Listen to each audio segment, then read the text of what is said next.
Line ಟಿವಿಯ big ನ್ಯೂಸ್ಗೆ ಸ್ವಾಗತ. ನಾನು ಬಸವರಾಜ್. ಗಣಿನಾಡು ಬಳ್ಳಾರಿಯಲ್ಲಿ ರಕ್ತ ರಾಜಕೀಯ ಶುರುವಾಗಿದೆ. ಬ್ಯಾನರ್ ವಿಚಾರವಾಗಿ ಶುರುವಾದ ಸಂಘರ್ಷ ಕಾಂಗ್ರೆಸ್ ಕಾರ್ಯಕರ್ತನ ಸಾವಿನಲ್ಲಿ ಅಂತ್ಯವಾಗಿದೆ. ಈ ಬೆನ್ನಲ್ಲೇ ಆರೋಪ ಪ್ರತ್ಯಾರೋಪಗಳು ಜೋರಾಗಿದ್ದು ಸವಾಲುಗಳು ತಾರಕಕ್ಕೇರಿವೆ. ಎಲ್ಲೋ ಆಂಧ್ರದಿಂದ ಬಂದವರು ಇಲ್ಲಿ ಎಷ್ಟರ ಮಟ್ಟಿಗೆ ಕನ್ನಡಿಗರ ಮೇಲೆ ದರ್ಪ ದೌಲತ್ತುಗಳನ್ನು ಪ್ರದರ್ಶಿಸುತ್ತಾ ತಮ್ಮ ತಾಕತ್ತುಗಳನ್ನು ಪ್ರದರ್ಶನಕ್ಕಿಟ್ಟುಕೊಂಡು ಅಲ್ಲಿನವರನ್ನ ಯಾವ ಸ್ಥಿತಿಗೆ ತಳ್ತಿದ್ದಾರೆ ಅನ್ನೋದಕ್ಕೆ ಬಳ್ಳಾರಿಯ ರಾಜಕಾರಣ ಒಂದು ಬೆಸ್ಟ್ ಎಕ್ಸಾಂಪಲ್. ಏನೆಲ್ಲ ಪ್ರಮುಖ ಸುದ್ದಿಗಳಿದಾವೆ ಅದನ್ನು ಒಂದೊಂದಾಗಿ ನೋಡೋಣ ಬನ್ನಿ. ಬಳ್ಳಾರಿ ಜಿಲ್ಲೆ ಕೇವಲ ಗಣಿ ಧೂಳಿನಿಂದಷ್ಟೇ ಅಲ್ಲ, ರಕ್ತ ಚರಿತ್ರೆಯ ಮೂಲಕವೂ ಈಗ ಸುದ್ದಿಯಾಗಿದೆ. ಬಳ್ಳಾರಿಯ ಹಾವಂಭಾವಿಯಲ್ಲಿ ಶಾಸಕ ಜನಾರ್ದನ್ ರೆಡ್ಡಿ ನಿವಾಸದ ಎದುರು ನಡೆದ ಗೋಲಿಬಾರ್ನಲ್ಲಿ ಕಾಂಗ್ರೆಸ್ ಕಾರ್ಯಕರ್ತನೊಬ್ಬ ಅಂದರೆ ರಾಜಶೇಖರ್ ಅನ್ನುವಂತಹ ವ್ಯಕ್ತಿ ಬಲಿಯಾಗಿದ್ದಾನೆ. ಈ ಘಟನೆ ಬಗ್ಗೆ SP ಕಚೇರಿಯಲ್ಲಿ ನಡೆದ ಸುದ್ದಿಗೋಷ್ಠಿಯಲ್ಲಿ ADGP ಹಿತೇಂದ್ರ ಪೂರ್ತಿ ಕ್ಲಾರಿಟಿ ಕೊಟ್ಟಿದ್ದಾರೆ. ಬ್ಯಾನರ್ ವಿಚಾರಕ್ಕೆ ಜನವರಿ 1 ಗುರುವಾರ ಸಂಜೆ 6:30ಕ್ಕೆ ಕಲ್ಲು ತೂರಾಟವಾಗಿದೆ. ಈ ಕಲ್ಲು ತೂರಾಟ ಮುಗಿಯಿತು ಅನ್ನುವಷ್ಟರಲ್ಲೇ ಮತ್ತೊಂದು ಸುತ್ತಿಗೆ 9 ಗಂಟೆ ಹೊತ್ತಿಗೆ ಗಲಾಟೆ ನಡೆದಿದೆ. ಒಂದು ಗುಂಪಿನಿಂದ ಗುಂಡಿನ ದಾಳಿ ನಡೆಸಿದ್ದಾರೆ. ಈ ವೇಳೆ ಓರ್ವ ವ್ಯಕ್ತಿ ರಾಜಶೇಖರ್ ಅನ್ನುವಂತಹ ವ್ಯಕ್ತಿ ಸಾವನ್ನಪ್ಪಿದ್ರು. ಬಳಿಕ ಪೊಲೀಸರು ಅಶ್ರುವಾಯು ಸಿಡಿಸಿ ಪರಿಸ್ಥಿತಿಯನ್ನು ನಿಯಂತ್ರಣಕ್ಕೆ ತಂದಿದ್ದಾರೆ.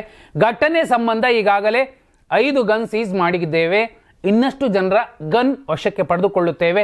ಯಾವ ಗನ್ನಿಂದ ಬುಲೆಟ್ ಹಾರಿದೆ, ಅದು ಯಾರದ್ದು, ಯಾರು ನಿಯಮ ಉಲ್ಲಂಘಿಸಿದ್ದಾರೆ ಎಂಬುದನ್ನು FSL ಪರೀಕ್ಷೆಯಿಂದ ತಿಳಿಯಲಿದೆ ಅಂತ ADGP ಹಿತೇಂದ್ರ ಅವರು ಹೇಳಿರುವಂಥದ್ದು. ತುಂಬ ಸ್ಪಷ್ಟವಾಗಿ ಈ ಪ್ರಕರಣವನ್ನು ನೋಡಿದ್ರೆ ಗಾಲಿ ಜನಾರ್ದನ್ ರೆಡ್ಡಿ ಅವರ ಜೊತೆಯಲ್ಲಿದ್ದವರು ಅಥವಾ ಬೆಂಬಲಿಗರು ಅವರು ಏನು ಸುಮ್ಮನೆ ಕೂತಿಲ್ಲ. ಈ ಕಡೆ ನಾರಾ ಭರತ್ ರೆಡ್ಡಿ ಅವರ ಬೆಂಬಲಿಗರು ಹಾಲಿ ಶಾಸಕರು ಬಳ್ಳಾರಿ ಸಿಟಿ, ಇವರ ಬೆಂಬಲಿಗರೇನು ಸುಮ್ಮನೆ ಕೂತಿಲ್ಲ. ಇಬ್ಬರೂ ಕೂಡ ತಮ್ಮ ಪ್ರದರ್ಶನ ಮಾಡ್ಕೊಳ್ಳೋದಕ್ಕೋಗಿ ಒಬ್ಬನನ್ನು ಬಲಿ ಹಾಕಿರುವಂಥದ್ದು. ಪೊಲೀಸರು ಕೂಡ ಇಬ್ಬರೂ ಹಾಲಿ ಶಾಸಕರು ಪ್ರಭಾವಿಗಳು, ಒಬ್ಬರು ಗಂಗಾವತಿ ಶಾಸಕರು ಮತ್ತೊಬ್ಬರು ಹಾಲಿ ಕಾಂಗ್ರೆಸ್ ಸರ್ಕಾರದ ಶಾಸಕರು. ಯಾರನ್ನ ಸೈಲೆಂಟ್ ಮಾಡೋಕ್ಕಾಗುತ್ತೆ? ಅವರ ಕೈಲಾದ ಮಟ್ಟಿಗೆ ಅವರು ಶ್ರಮ ವಹಿಸಿದ್ದಾರೆ. ಕೊನೆಗೆ ಒಂದು ಗುಂಡು ರಾಜಶೇಖರ್ ಬೆನ್ನಿಗೆ ತಾಕಿದೆ, ಆತ ನೆಲಕ್ಕೆ ಉಳಿದಾನೆ. ಸತೀಶ್ ರೆಡ್ಡಿ ಅನ್ನುವಂತಹ ಭರತ್ ರೆಡ್ಡಿ ಅವರ ಬೆಂಬಲಿಗ ಗಾಯಾಳುವಾಗಿ ಬೆಂಗಳೂರಿನ ಆಸ್ಪತ್ರೆಗೆ ದಾಖಲಾಗಿರುವಂಥದ್ದು. ಅದು ಕೂಡ ನಾಟಕ ಡ್ರಾಮಾ ಅಂತ B ಶ್ರೀರಾಮುಲು ಅವರು ಹೇಳ್ತಿರುವಂಥದ್ದು. ಈ ಗಲಾಟೆ ಅದು ನೋಡಿ ಏನು ದುರಂತ. ವಾಲ್ಮೀಕಿ ಮಹರ್ಷಿಗಳ ಒಂದು ಸಂಭ್ರಮಾಚರಣೆ, ಒಂದು ಜಯಂತ್ಯೋತ್ಸವ ಏನೋ ಮಾಡ್ತಿದ್ದಾರೆ. ಅಲ್ಲೊಂದು ಸ್ಟ್ಯಾಚ್ಯೂವನ್ನು ನಿರ್ಮಿಸಿದ್ದಾರೆ, ಅದರ ಉದ್ಘಾಟನೆ ಆಗಬೇಕಿತ್ತು. ಆ ಬ್ಯಾನರ್, ವಾಲ್ಮೀಕಿ ಮಹರ್ಷಿಯವರ ಬ್ಯಾನರ್ ವಿಚಾರಕ್ಕೆ ನಮ್ಮ ಏರಿಯಾದಲ್ಲಿ ನಮ್ಮ ಮನೆ ಮುಂದೆ ಹಾಕಬಾರ್ದು ಅಂತ ಇದೆ ಗಾಲಿ ಜನಾರ್ದನ್ ರೆಡ್ಡಿ ಅವರ ಕಡೆಯವರ ವಿರೋಧ ಆಗಿತ್ತು. ಆದರೆ ಅವರ ರಾಜಕಾರಣ ಮಾಡಿದ್ದು ಬಳ್ಳಾರಿ ರಿಪಬ್ಲಿಕ್ ಅಂತ ಮಾಡಿಕೊಂಡಿದ್ದು ಆ ಮಹಾಸ್ವಾಮೀಜಿಯನ್ನು ಆರಾಧಿಸುವ ಜನರಿಂದ, ಅವರ ಬೆಂಬಲದಿಂದ. ಆದಾಗ್ಯೂ ಇವತ್ತಿನ ಈ ಬೆಂಕಿ ಅಥವಾ ಈ ಬುಲೆಟ್ ಪ್ರಕರಣಕ್ಕೆ ಎರಡೂ ಕಡೆಯವರು ಕೂಡ ಪಾಲುದಾರರು, ಅದರಲ್ಲಿ ಎರಡು ಮಾತಿಲ್ಲ. ಎರಡನೇ ಸುದ್ದಿ, ಬಳ್ಳಾರಿ ಗೋಲಿಬಾರ್ ಪ್ರಕರಣದ ಸಂಬಂಧ 11 ಮಂದಿ ವಿರುದ್ಧ ಕೇಸ್ ದಾಖಲಾಗಿದೆ.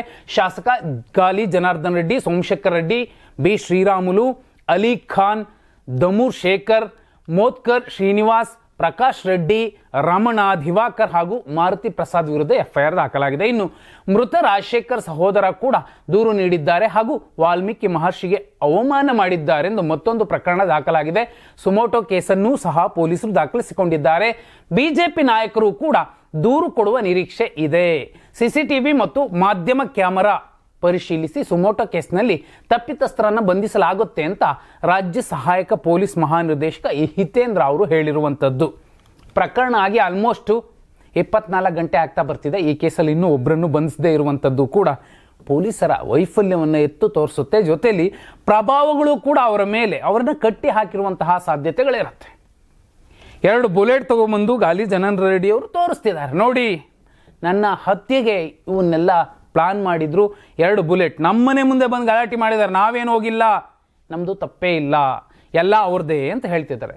ಆದಾಗ್ಯೂ ಈ ಖಾಸಗಿ ಗನ್ಮ್ಯಾನ್ಗಳನ್ನು ಕರೆಸಿ ಒಂದಷ್ಟು ಜನರು ಅವರ ಗನ್ಗಳನ್ನು ವಶಕ್ಕೆ ತಗೊಂಡಿದ್ದಾರೆ. ಅದರ ಲೈಸೆನ್ಸ್ ಆಧಾರದಲ್ಲೂ ಕೂಡ ಯಾವ ಬುಲೆಟ್ ಯಾರು ಬಳಸಿದರೆ ಇಲ್ಲ ಅನ್ನೋದನ್ನು ನೋಡಿಕೊಂಡು FSL ವರದಿಯನ್ನು ತರಿಸ್ಕೊಂಡ ಮೇಲೆ ಯಾರು ರಾಜಶೇಖರನ್ನು ಕೊಂದಿರಬಹುದು ಅನ್ನುವಂಥದ್ದು ಒಂದು ತಾರ್ಕಿಕ ನಿರ್ಧಾರಕ್ಕೆ ಪೊಲೀಸರು ಬರಬಹುದು. ಮೂರನೇ ಸುದ್ದಿ, ಬ್ಯಾನರ್ ಗಲಾಟೆ ಮತ್ತು ಗೋಲಿಬಾರ್ ಪ್ರಕರಣ ರಾಜಕೀಯ ತಿರುವು ಪಡೆದುಕೊಂಡಿದೆ.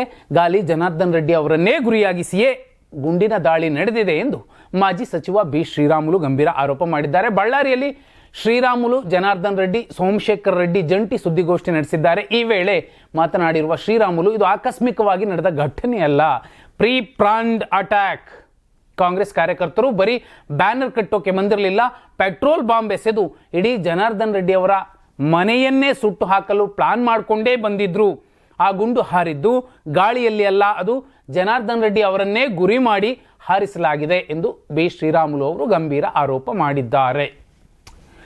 ಇದು ಬಿ ಶ್ರೀರಾಮುಲು ಒಬ್ಬರೇ ಹೇಳ್ತಿರೋದಲ್ಲ, ಖುದ್ದು ಗಾಲಿ ಜನಾರ್ದನ್ ರೆಡ್ಡಿ ಅವರು ಹೇಳ್ತಿರುವಂಥದ್ದು. ನನ್ನ ಹತ್ಯೆಗೆ ಸಂಚು ಮಾಡಿದ್ದಾರೆ, ಆ ಕಾರಣಕ್ಕೋಸ್ಕರನೇ ಇವೆಲ್ಲ ಆಗಿದೆ. ಅವರಿಬ್ಬರು ಅಪ್ಪ ಮಕ್ಕಳಿಬ್ಬರೂ ಕೂಡ ಕ್ರಿಮಿನಲ್ಸ್, ಇದೇ ಶಬ್ದವನ್ನು ಬಳಸಿರುವಂಥದ್ದು. ಯಾವುದೋ ಹಳೆ ಪ್ರಕರಣ ಒಂದು ಹೇಳ್ತಾರೆ, 3 ಕೋಟಿ ರೂಪಾಯಿನ ವೆಪನ್ಸ್ ಇಲ್ಲಿ ಸಿಕ್ಕಿತ್ತು ಅನ್ನೋದನ್ನ ಹೇಳುವ ಜೊತೆಯಲ್ಲಿ ಯಾರೇನು ಕಮ್ಮಿ ಇಲ್ಲ ಇಲ್ಲಿ ಅಂತ ಇವ್ರಿಗವರು ಅವ್ರಿಗಿವರು ಹೇಳ್ಕೊಂಡು ಓಡಾಡ್ತಿದ್ದಾರೆ. ಸದ್ಯ ಬೇಲ್ ಮೇಲೆ ಇರುವಂತಹ ಜನಾರ್ದನ್ ರೆಡ್ಡಿ ಅವರು ವಿನಾಕಾರಣ ಇಂತಹ ಕೇಸ್ಗಳಲ್ಲಿ ಸಿಕ್ಕಾಕೊಂಡ್ರೆ ಆ ಬೇಲು ಕ್ಯಾನ್ಸಲ್ ಆಗುತ್ತೆ. ಇದು ಎಕ್ಸ್ಟ್ರಾ ಅವ್ರನ್ನ ಕೇಳಿದ್ರೆ FIR 4 ಆಗಿದೆ ನಿಮ್ಮ ಮೇಲೆ ಅಂತಂದರೆ, ನಾನು ಹುಟ್ಟೆ ಹೋರಾಟದಿಂದ ಬಂದಿರೋದು ಇಂಥವ್ನು 100 ನೋಡಿದ್ದೀನಿ ಅನ್ನೋ ರೀತಿಯಲ್ಲಿ ಮಾತಾಡ್ತಾರೆ ಗಾಲಿ ಜನಾರ್ದನ್ ರೆಡ್ಡಿ ಅವರು. ಮತ್ತು ಹಣೆಯಲ್ಲಿ ಕುಂಕುಮ ಇಟ್ಕೊಂಡು ಪ್ರಸನ್ನ ಗಂಭೀರವಾದ ವಚನ ರಚನೆ ಚತುರ ಥರ ಮಾತಾಡ್ತಿರ್ತಾರೆ. ಇಲ್ಲಿ ಯಾರೂ ಕೂಡ ಸಾಚ ಇಲ್ಲ, ಇಬ್ಬರಲ್ಲೂ ಕೂಡ ಅವರವರದ್ದೇ ಆದ ಪಾತ್ರಗಳಿದ್ದಾವೆ. ಈ ಪ್ರಕರಣದಲ್ಲಿ ತನಿಖೆಯಲ್ಲೂ ಕೂಡ ಅದು ಹೊರಗೆ ಬರುತ್ತೆ. ಯಾಕಂದರೆ ರಾತ್ರಿ ಕಲ್ಲು ತೂರಾಡ್ತಾರೆ ಅಂದರೆ ಕಲ್ಲು ಜೋಡಿಸ್ಕೊಂಡೇ ಬರ್ತಾರಾ, ಅಥವಾ ಪ್ಲಾನ್ ಅವ್ರು ಎಸೆದ್ರು ಅಂತ ಆ ಕಲ್ಲನ್ನು ಇವ್ರು ಕ್ಯಾಚ್ ಹಿಡ್ಕೊಂಡು ಆ ಕಡೆಗೆ ವಾಪಸ್ ಎಸೆತಾರಾ? ಎರಡೂ ಕಡೆಯವರ ಎಲ್ಲ ಪಾತ್ರಗಳು ಇದ್ದಾವೆ. ಯಾರು ಪ್ರವೋಕ್ ಮಾಡಿದ್ರು ಅನ್ನೋದ್ರಿಂದ ಶುರುವಾಗುತ್ತೆ ನಿಜ, ಆದರೆ ಇಬ್ಬರದ್ದು ತಪ್ಪಿದೆ. 4ನೇ ಸುದ್ದಿ, ಜನಾರ್ದನ್ ರೆಡ್ಡಿ ಕೂಡ ಸುದ್ದಿಗೋಷ್ಠಿಯಲ್ಲಿ ಮಾತನಾಡಿದ್ದು ತಮ್ಮ ಹತ್ಯೆಗೂ ಸಂಚು ನಡೆದಿತ್ತು ಅಂತ ಹೇಳಿದ್ದಾರೆ. ಇಷ್ಟಕ್ಕೆಲ್ಲ ಕಾರಣ ಭರತ್ ರೆಡ್ಡಿ. ನನ್ನ ಕಾರು ಬಂದು ನಿಲ್ಲುತ್ತಿದ್ದಂತೆಯೇ ಅಲ್ಲಿದ್ದವರು ರೆಡ್ಡಿ ಬಂದರು ಅಂತ ಜೋರಾಗಿ ಕೂಗಿದ್ರು. ಇದು ಫೈರಿಂಗ್ ಮಾಡೋಕೆ ಕೊಟ್ಟ ಮೆಸೇಜ್ ಆಗಿತ್ತು. ನಾನು ಕಾರಿನಿಂದ ಕೆಳಗೆ ಇಳಿಯುತ್ತಿದ್ದಂತೆಯೇ ಗುಂಡು ಹಾರಿಸಿದ್ರು. ನನ್ನನ್ನೇ ಟಾರ್ಗೆಟ್ ಮಾಡಿ ಮುಗಿಸೋಕೆ ಈ ಪ್ಲಾನ್ ನಡೆದಿತ್ತು. ನನ್ನ ಮನೆ ಮೇಲೆ ಕಲ್ಲು ತೂರಾಟ ಮಾಡಿದರೆ ನಗರದ ಎಲ್ಲರೂ ಹೆದರ್ತಾರೆ, ತಮ್ಮ ಕಂಟ್ರೋಲ್ಗೆ ಎಲ್ಲವೂ ಬರುತ್ತೆ ಅನ್ನೋ ಕೆಟ್ಟ ಆಲೋಚನೆಯಿಂದ ಹೀಗೆಲ್ಲ ಮಾಡಿದ್ದಾರೆ ಎಂದು ಗಂಭೀರ ಆರೋಪ ಮಾಡಿದ್ರು. ಇದಕ್ಕೆ ಪುಷ್ಟಿ ಕೊಡುವಂತೆ ವಿಡಿಯೋ ಒಂದು ವೈರಲ್ ಆಗಿದೆ. ಶಾಸಕ ಭರತ್ ರೆಡ್ಡಿ ಅವರ ಆಪ್ತ ಸತೀಶ್ ರೆಡ್ಡಿಯ ಖಾಸಗಿ ಗನ್ಮ್ಯಾನ್ ಒಬ್ಬ ಜನಾರ್ದನ್ ರೆಡ್ಡಿ ಮನೆಯತ್ತ ಫೈರಿಂಗ್ ಮಾಡಿರೋ ದೃಶ್ಯಾವಳಿಗಳು ಈಗ ವೈರಲ್ ಆಗ್ತಿರುವಂಥದ್ದು. ತಲೆಗೆ ಕೆಂಪು ಟರ್ಬನ್ ಸುತ್ತಿಕೊಂಡ ವ್ಯಕ್ತಿಯೊಬ್ಬ ಜನಾರ್ದನ್ ರೆಡ್ಡಿ ಮನೆಯತ್ತ ಗುಂಡು ಹಾರಿಸುವುದನ್ನು ವಿಡಿಯೋದಲ್ಲಿ ನಾವು ನೋಡಬಹುದಾಗಿದೆ. ಇಲ್ಲಿ ಖಾಸಗಿ ಗನ್ಮ್ಯಾನ್ಗಳ ದೊಡ್ಡ ಪಟ್ಟಿ ಕೂಡ ಈಗ ಇಟ್ಕೊಂಡು ಪೊಲೀಸರು ಸಂಬಂಧಪಟ್ಟವರನ್ನು ಕರೆಸಿ ವಿಚಾರಣೆ ಮಾಡ್ತಿದ್ದಾರೆ. ಅವರ ಕೈಯಲ್ಲಿದ್ದಂತಹ ಗನ್ಗಳನ್ನು ಕೂಡ ವಶಕ್ಕೆ ತಗೊಂಡಿದ್ದಾರೆ. ಹಂತವಾಗಿ ಈಗ ನಿನ್ನೆ ಆಯಿತು, ಕಂಪ್ಲೇಂಟ್ ಕೊಟ್ಟರು, ತನಿಖೆ ಮುಗಿದೋಯ್ತು ಅಂತಲ್ಲ, ಈಗ ಒಂದೊಂದಾಗಿ ಒಬ್ಬೊಬ್ಬರನ್ನೇ ಬಂಧಿಸುವಂತಹ ಪ್ರಯತ್ನಗಳು ಮತ್ತು ಕರೆಸಿ ವಿಚಾರಣೆ ಮಾಡುವಂತಹ ಪ್ರಯತ್ನಗಳು ಆಗ್ತವೆ. 5ನೇ ಸುದ್ದಿ, ಆಂಧ್ರ ಪ್ರದೇಶದ ರಕ್ತ ಚರಿತ್ರೆ ಕರ್ನಾಟಕಕ್ಕೆ ಕಾಲಿಟ್ಟಿದೆ. ಬಳ್ಳಾರಿಯಲ್ಲಿ ಬಿಜೆಪಿ ಶಾಸಕ ಗಾಲಿ ಜನಾರ್ದನ್ ರೆಡ್ಡಿ ಕೊಲೆ ಮಾಡಲು ಪ್ಲಾನ್ ಮಾಡಲಾಗಿದೆ. ಈ ಪ್ರಕರಣವನ್ನು ನ್ಯಾಯಾಂಗ ತನಿಖೆಗೆ ನೀಡಬೇಕು ಎಂದು ವಿಪಕ್ಷ ನಾಯಕ ಆರ್ ಅಶೋಕ್ ಆಗ್ರಹಿಸಿದ್ದಾರೆ. ವಿಧಾನಸೌಧದಲ್ಲಿ ಜಂಟಿ ಪತ್ರಿಕಾಗೋಷ್ಠಿಯಲ್ಲಿ ಮಾತನಾಡಿದ ಆರ್ ಅಶೋಕ್, ಬಳ್ಳಾರಿಯಲ್ಲಿ ಕಾಂಗ್ರೆಸ್ ಗೂಂಡಾಗಳು ಜನಾರ್ದನ್ ರೆಡ್ಡಿ ಹಾಗೂ ಶ್ರೀರಾಮುಲು ಮೇಲೆ ಗುಂಡಿನ ದಾಳಿ ನಡೆಸಿದ್ದಾರೆ. ಈ ಘಟನೆ ಇಡೀ ರಾಜ್ಯವನ್ನೇ ಬೆಚ್ಚಿ ಬೀಳಿಸಿದೆ. ಗುಂಡು ಹಾರಿಸುವ ಸಂಸ್ಕೃತಿ ಕರ್ನಾಟಕದಲ್ಲಿ ಇರಲಿಲ್ಲ, ಈಗ ಬಂದಿದೆ. ಬಳ್ಳಾರಿ ಕಾಂಗ್ರೆಸ್ ರಿಪಬ್ಲಿಕ್ ಆಗಿದೆ. ಜನಾರ್ದನ್ ರೆಡ್ಡಿ ಕೊಲೆ ಮಾಡಲು ಪ್ಲಾನ್ ಹಾಕಿ ಬಂದಿದ್ದಾರೆ. ಜನಾರ್ದನ್ ರೆಡ್ಡಿ ಮನೆಯೊಳಗೆ ಬಂದು ಬ್ಯಾನರ್ ಹಾಕಿರುವುದು ಪೂರ್ವಯೋಜಿತ ಸಂಚು. ರೆಡ್ಡಿ ಕೊಲೆ ಮಾಡಲು ನಡೆಸಿದ ಕುತಂತ್ರವಾಗಿದೆ. ಈ ಪ್ರಕರಣವನ್ನು ನ್ಯಾಯಾಂಗ ತನಿಖೆಗೆ ನೀಡಬೇಕು. ಜನಾರ್ದನ್ ರೆಡ್ಡಿ ಮನೆಯಲ್ಲಿ ಇದ್ದಾಗ ಇಂತಹ ಘಟನೆ ಆಗಿದೆ. ಇದರ ವಿರುದ್ಧ ಹೋರಾಟ ನಡೆಸುವುದಾಗಿ ಆರ್ ಅಶೋಕ್ ಅವರು ಹೇಳ್ತಿರುವಂಥದ್ದು. ಬ್ಯಾನರ್ ಹಾಕಿರುವಂಥದ್ದು ಗಾಲಿ ಜನಾರ್ದನ್ ರೆಡ್ಡಿ ಅವರ ಮನೆಯಿಂದ 50 ಮೀಟರ್ ದೂರದಲ್ಲಿ. ಆದರೆ ರಾಜ್ಯದ ಗೌರವಾನ್ವಿತ ವಿಪಕ್ಷ ನಾಯಕರು ಮನೆ ಒಳಕ್ಕೆ ನುಗ್ಗಿ ಬ್ಯಾನರ್ ಕಟ್ಟಿದ್ದಾರೆ. ವಸ್ತುಸ್ಥಿತಿಯನ್ನು ಇಟ್ಕೊಂಡೆ ರಾಜಕಾರಣ ಮಾಡಬೇಕು.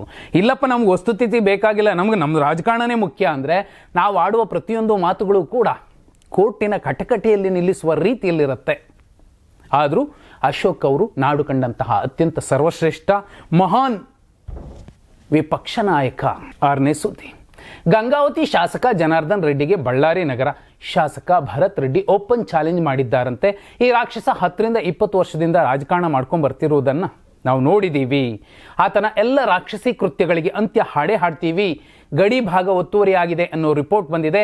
ಈ ವಿಚಾರ ಡೈವರ್ಟ್ ಆಗಬೇಕು ಅನ್ನೋ ದುರುದ್ದೇಶ ಮತ್ತು ವಾಲ್ಮೀಕಿ ಅಜ್ಜನ ಕಾರ್ಯಕ್ರಮ ಆಗಬಾರದೆಂದು ಈ ರೀತಿ ಮಾಡಿದ್ದಾರೆ. ಅವನಿಗೆ ಶಿಕ್ಷೆ ಆಗುವುದು ನಿಜ. ವಾಲ್ಮೀಕಿ ಪುತ್ಥಳಿ ಅನಾವರಣ ಕಾರ್ಯಕ್ರಮವನ್ನು ಮಾಡುವುದು ನಿಜ ಅಂತ ಭರತ್ ರೆಡ್ಡಿ ಸವಾಲು ಹಾಕಿದ್ದಾರೆ. ಇಡೀ ಬಳ್ಳಾರಿ ಜಿಲ್ಲೆಯೇ ಅವರನ್ನು ಸುಳ್ಳು ಅನ್ನುತ್ತೆ. ಸುಳ್ಳು ಹೇಳೋದನ್ನು ಬಿಟ್ಟು ಅವರು ಏನು ಮಾಡಿದ್ದಾರೆ, ಅವರು ಜೀವನದಲ್ಲಿ ಯಾವತ್ತೂ ನಿಜ ಹೇಳಿದವರಲ್ಲ. ಅವನು ಜೀವಮಾನದಲ್ಲೇ ಇಂಥ ಕೆಲಸ ಮಾಡಿಕೊಂಡು ಬಂದಿದ್ದಾನೆ. ಅವನೊಬ್ಬ ನೀಚ ಅಂತ ಶಾಸಕ ಭರತ್ ರೆಡ್ಡಿ ಗುಡುಗಿರುವಂಥದ್ದು.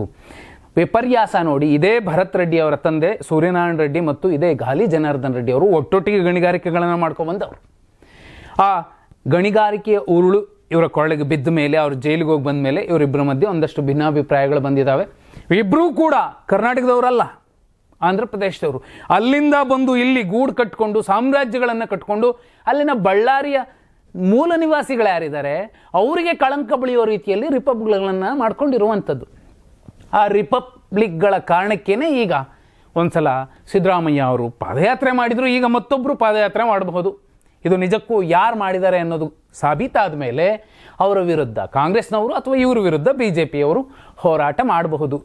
ವಿಪರ್ಯಾಸ ಮತ್ತು ದುರಂತ ಅಂದರೆ ಅಲ್ಲಿನ ಮೂಲ ಬಳ್ಳಾರಿಗರು ಯಾರಿದ್ದಾರೆ, ಅಪ್ಪಟ ಕನ್ನಡಿಗರು, ಅವರಿಗೀಗ ವಿಧಿ ಇಲ್ಲ, ಎಲ್ಲಿಂದಲೋ ಬಂದಿರೋರು ಅವರನ್ನು ಆಳ್ತಿದ್ದಾರೆ. 7ನೇ ಸುದ್ದಿ, ಬಳ್ಳಾರಿಯಲ್ಲಿ ನಡೆದ ಫೈರಿಂಗ್ ಮತ್ತು ಕಾರ್ಯಕರ್ತನ ಸಾವಿಗೆ ಸಂಬಂಧಿಸಿದಂತೆ ಸಿಎಂ ಸಿದ್ದರಾಮಯ್ಯ ಅಸಮಾಧಾನ ವ್ಯಕ್ತಪಡಿಸಿದ್ದಾರೆ. ಕಾವೇರಿ ನಿವಾಸದಲ್ಲಿ ಸಚಿವ ಜಮೀರ್ ಅಹ್ಮದ್ ಖಾನ್ ಅವರನ್ನು ಭೇಟಿ ವೇಳೆ ಗರಂ ಆಗಿದ್ದಾರೆ. ಹಿರಿಯ ಪೊಲೀಸ್ ಅಧಿಕಾರಿಗಳಿಗೂ ಕೂಡ ಖಡಕ್ ಕ್ಲಾಸ್ ತೆಗೆದುಕೊಂಡಿದ್ದಾರಂತೆ. ಘಟನೆಯ ವಿವರಗಳ ಬಗ್ಗೆ ಸಂಪೂರ್ಣವಾಗಿ ಮಾಹಿತಿ ನೀಡುವಂತೆ ಸೂಚಿಸಿದ್ದಾರೆ. ಬ್ಯಾನರ್ ವಿಚಾರ ಸಣ್ಣ ವಿಷಯವಾಗಿರಬಹುದು, ಕಾರ್ಯಕರ್ತನೊಬ್ಬನ ಜೀವ ಹೋದ ಮೇಲೆ ಇದು ಸಣ್ಣ ವಿಷಯವಾಗಿ ಉಳಿಯುವುದಿಲ್ಲ. ಇದು ಅಕ್ಷಮ್ಯ ಅಪರಾಧ. ಕಾರ್ಯಕರ್ತನ ಸಾವನ್ನ ಯಾವ ಕಾರಣಕ್ಕೂ ಸಹಿಸಲ್ಲ. ಯಾರೇ ತಪ್ಪಿತಸ್ಥರಾಗಿದ್ದರೂ ಅವರ ವಿರುದ್ಧ ಮುಲಾಜಿಲ್ಲದೆ ಕಾನೂನಿನ ಕ್ರಮ ಕೈಗೊಳ್ಳಬೇಕೆಂದು ಕಟ್ಟಪ್ಪಣೆ ಹೊರಡಿಸಿದ್ದಾರಂತೆ. ಇದೇ ವೇಳೆ ಶಾಸಕ ಭರತ್ ರೆಡ್ಡಿ ಜೊತೆ ಮಾತನಾಡಿಸಲು ಜಮೀರ್ ಯತ್ನಿಸಿದ್ದಾರೆ. ಆದರೆ ಮಾತನಾಡೋಕೆ ಸಿದ್ದರಾಮಯ್ಯ ನಿರಾಕರಿಸಿದ್ದಾರೆ. ಬಳಿಕ ಶಾಸಕರಾದ ಕಂಪ್ಲಿ ಗಣೇಶ್, ನಾಗೇಂದ್ರ ಜೊತೆ ಮಾತನಾಡಿ ಭರತ್ ರೆಡ್ಡಿಯನ್ನ ಕಂಟ್ರೋಲ್ ಮಾಡಿ ಸುಮ್ಮನೆ ಇರಲು ಹೇಳಿ, ಬೇಕಾಬಿಟ್ಟಿ ಮಾತನಾಡುವುದನ್ನ ನಿಲ್ಲಿಸುವಂತೆ ಹೇಳಿ ಅಂತ ಸಿಎಂ ಸೂಚನೆ ಕೊಟ್ಟಿದ್ದಾರೆ ಅಂತ ಕೆಲವು ಮಾಧ್ಯಮಗಳಲ್ಲಿ ವರದಿ ಆಗಿರುವಂಥದ್ದು. 8ನೇ ಸುದ್ದಿ, ಕೋಗಿಲು ಲೇಔಟ್ನಲ್ಲಿ ಅಕ್ರಮ ಒತ್ತುವರಿ ತೆರವು ಪುನರ್ವಸತಿ ವಿಚಾರಕ್ಕೆ ಮಾಜಿ ಪ್ರಧಾನಿ ಎಚ್ ಡಿ ದೇವೇಗೌಡರು ರಾಜ್ಯ ಕಾಂಗ್ರೆಸ್ ಸರ್ಕಾರದ ವಿರುದ್ಧ ಗುಡುಗಿದ್ದಾರೆ. ಬೆಂಗಳೂರಿನಲ್ಲಿ ಎಷ್ಟು ಅನಧಿಕೃತ ಸ್ಲಂಗಳಿವೆ, ಅವುಗಳ ಬಗ್ಗೆ ಯಾರು ಕ್ರಮ ತೆಗೆದುಕೊಂಡಿದ್ದಾರೆ, ನಾನು ವೀಲ್ ಚೇರ್ನಲ್ಲೇ ಬರ್ತೀನಿ, ನನ್ನ ಜೊತೆ ಬನ್ನಿ ನೋಡೋಣ ಅಂತ ಸವಾಲು ಹಾಕಿದ್ದಾರೆ. ಯಾವುದೋ ಒಂದು ಘಟನೆ ನಡೆದ ಬಗ್ಗೆ ಗಮನ ಹರಿಸಿದ್ದೀರಿ, ನಾನು ಸಿಎಂ ಆಗಿದ್ದಾಗ ಒಂದೇ ಒಂದು ಮನೆ ಹೊಡೆಯಲಿಲ್ಲ. ಆದರೆ ಈಗ BJP ಕಾಂಗ್ರೆಸ್ ಸಂಘರ್ಷ ಮಿತಿ ಮೀರಿದೆ ಎಂದು ಎಚ್ ಡಿ ದೇವೇಗೌಡರು ಅಸಮಾಧಾನ ವ್ಯಕ್ತಪಡಿಸಿರುವಂಥದ್ದು. ಇಲ್ಲೂ ಕೂಡ ದೇವೇಗೌಡರು ಒಂದು ಗಟ್ಟಿ ಮೆಸೇಜನ್ನು ಕೊಟ್ಟಿದ್ದಾರೆ. ಅಂದರೆ ನಾವು ಪ್ರತ್ಯೇಕವಾಗಿ ಇರ್ತೀವಿ ಅನ್ನುವಂಥದ್ದನ್ನು, ಕಾಂಗ್ರೆಸ್ ಮತ್ತು BJPಯ ಸಂಘರ್ಷದ ಮಧ್ಯೆ ಇವೆಲ್ಲ ಆಗ್ತಿದೆ ಅಂದರೆ 28ಕ್ಕೆ ಬೇರೆ ಇದೆ ಅನ್ನೋ ಮೆಸೇಜೇ ಅರ್ಥ. 9ನೇ ಸುದ್ದಿ, ನಟ ದರ್ಶನ್ ಪತ್ನಿ ವಿಜಯಲಕ್ಷ್ಮಿ ವಿರುದ್ಧ ಅಶ್ಲೀಲ ಮತ್ತು ಅವಹೇಳನಕಾರಿ ಪೋಸ್ಟ್ ಮಾಡಿದ ಆರೋಪದ ಮೇಲೆ ಸಾಫ್ಟ್ವೇರ್ ಇಂಜಿನಿಯರ್ ಮತ್ತು ಆಟೋ ರಿಕ್ಷಾ ಚಾಲಕನನ್ನು ಬಂಧಿಸಲಾಗಿದೆ.